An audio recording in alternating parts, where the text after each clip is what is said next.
या कुक्षिविवरे कृत्वा स्वयं रक्षति सर्वतः नमामि जननीं देवीं परां प्रकृतिरूपिणी कृच्छ्रेण महता देव्या धारितोऽहं यदोदरे तत्प्रसादात् जगत्तृष्टं मातुर्नित्यं नमोऽस्तु ते पृथिव्या यानि तीर्थानि सागरादीनि सर्वतः वसन्ति यत्र तां नौमि मातरं भूतिहेतवे మాతృదేవో భవ.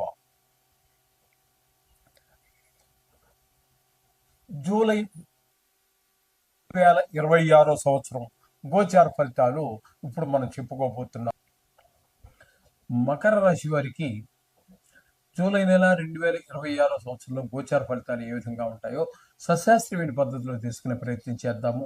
ఈ మకర రాశి వారికి ద్వితీయ స్థానంలో రాహుగ్రహ సంచారం జరుగుతోంది. దీని ద్వారా ధనానికి ఇబ్బంది పడవలసినటువంటి పరిస్థితి ఉంటుంది. మాటలో కఠినత్వం పెరుగుతుంది. కుటుంబంలో వారికి కొంచెం ఇబ్బందికరమైన పరిస్థితులు ఉంటాయి. నేత్ర వ్యాధులు అంటే కంటికి సంబంధించినటువంటి వ్యాధులు ఎవరికైతే ఉన్నాయో ఆ బాధ కొంచెం ఎక్కువ అయ్యేటటువంటి అవకాశం కూడా ఈ రాహు వల్ల కలుగుతోంది. ఇకపోతే తృతీయ స్థానంలో శనిగ్రహ సంచారం జరుగుతోంది. తృతీయ స్థానంలో శనిగ్రహం సంచారం అత్యంత శుభప్రదమైనటువంటి ఫలితాలు ఇస్తుంది. అంచేత అందరి సహాయ సహకారాలు ఉద్యోగ స్థలంలో కావచ్చు, చుట్టుపక్కల కావచ్చు, వ్యాపార స్థలం కావచ్చు, వ్యవసాయ స్థలం ఎక్కడ ఉన్నప్పటికీ కూడా అందరి యొక్క సహాయ సహకారాలు అందడం ద్వారా మనం మరొక అడుగు ముందుకు వేయడానికి చాలా ఆనందంగా వేయగలుగుతాం. ఈ విధమైనటువంటి పరిస్థితి అంతా శని భగవానుడు వల్ల కలుగుతూ ఉంటుంది. ఇకపోతే పంచమ స్థానంలో కుజుని యొక్క సంచారం అంటే వృషభ రాశిలో సంచారం చేస్తున్నారు ఆయన పంచమ స్థానం కాబట్టి ఇది మన సంతానం మీద దుష్ప్రభావం చూపిస్తుంది. మరి చిన్న క్లాసులు చదువుకునేటటువంటి వాళ్ళు అట్లా ఉన్నట్టయితే వాళ్ళకి చదువు మీద శ్రద్ధ తగ్గటం, ఆటల మీద పెరగటం. ఒక వయసు వచ్చిన పిల్లలు అంటే ఇంటర్మీడియట్ 10th ఈ వయసులో ఉన్న పిల్లలు కొంచెం చెడు అలవాట్లకి అంటే దుష్ట స్నేహాలకు అలవాటు పడే పరిస్థితులు కూడా ఉంటాయి. కాబట్టి వారి మీద ఒక కన్ను వేసి ఉంచండి. ఇకపోతే రవి యొక్క సంచారం తీసుకున్నట్టయితే 6, 7 స్థానాల్లో సంచారం చేస్తున్నాడు. 6వ స్థానంలో 16వ తారీఖు వరకు, 7వ స్థానంలో ఒక మిగతా రోజు నెలాఖరు వరకు సంచారం చేస్తున్నారు. ఈ 6వ స్థానంలో మాత్రం మనకి చాలా చక్కటి ఫలితాలు ఇస్తారు. ఆరోగ్యం బాగుంటుంది. అప్పులు కావాలంటే అప్పు ఏమైనా ఉన్నట్టయితే తీర్చేయగలుగుతాము. అలాగే శత్రువులు కూడా మిత్రులుగా మారుతారు. అలాగే ఏదైనా మనకి ఇంతవరకు చెడ్డ పేరు కూడా పోయేటువంటి అవకాశం ఉంటుంది, మంచి పేరు వచ్చే అవకాశం ఉంటుంది. ఈ విధంగా 6వ స్థానంలో మంచి ఫలితాలు ఇస్తే 7వ స్థానంలో నెలాఖరు వరకు ఉంటారు కదా 17వ తారీఖు నుంచి, అక్కడ మాత్రం భార్యాభర్తల మధ్యన కొంచెం అలాగే జాయింట్ వ్యాపారస్తుల మధ్యన భేదాభిప్రాయాలు పొడచూపేటువంటి అవకాశం ఉన్నది. ఇక బుధుని తీసుకున్నట్టయితే 6వ స్థానంలో ఒక 11 రోజుల పాటు 2 విడతలుగా, తదుపరి మిగతా రోజులన్నీ కూడా 7వ స్థానమైనటువంటి 7వ స్థానంలో సంచారం చేస్తూ ఉన్నారు బుధుడు. 7వ స్థానంలో 6, 7 స్థానాలు 2 స్థానాల్లోనూ కూడా బుధుడు అనుకూలమైన ఫలితాలే ఇస్తారు. 6వ స్థానంలో ఉన్నప్పుడు మంచి ఆరోగ్యము, మంచి పేరు ప్రఖ్యాతులు ఇవన్నీ ఇస్తాడు. 7వ స్థానంలోకి వచ్చిన తర్వాత అక్కడ భార్యాభర్తల మధ్యన మంచి అనుబంధము ఇవన్నీ జరిగే అవకాశం ఉంది.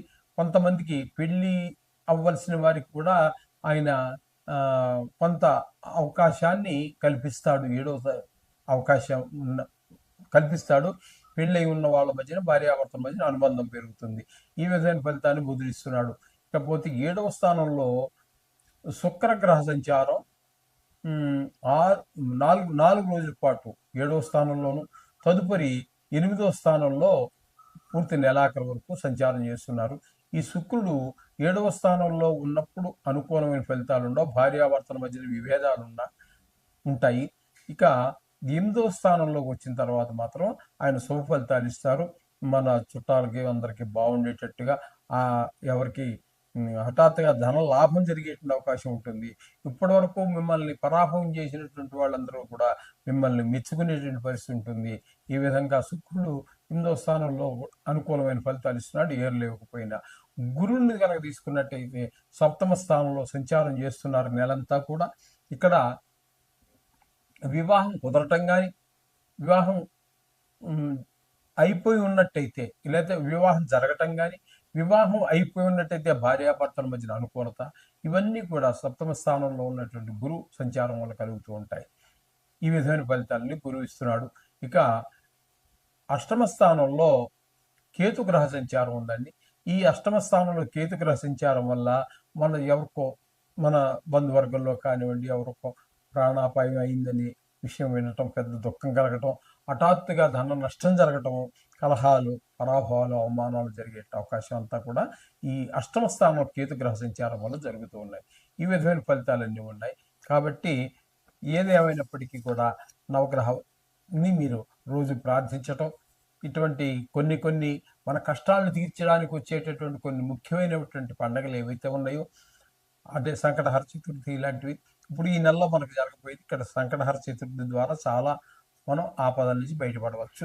కాబట్టి ఈ సంకటహర చతుర్థిని కూడా మీరు పాటిస్తే చాలా మంచిది. ఇది సూచనగా భావించండి. సర్వసుఖాలు పొందండి. శుభం భూయాత్.